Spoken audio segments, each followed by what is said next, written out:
Avtografiya xizmətimizdə bugün Nexia 3 avtomobilini kraskasını görüb bəriyatırımız. Ağamız Instagram arkalı görüb gəpdilər. Maşın 100% Radnoy kraskası. Görüşləriniz mümkün. Həmmeri Radnoy.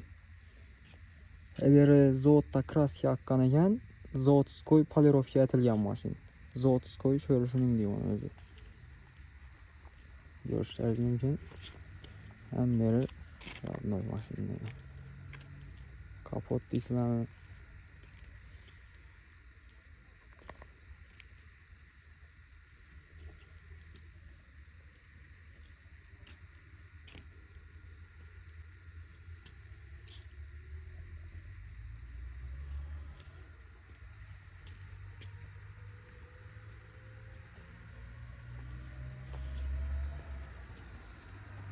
Görüşləriniz mümkün ya.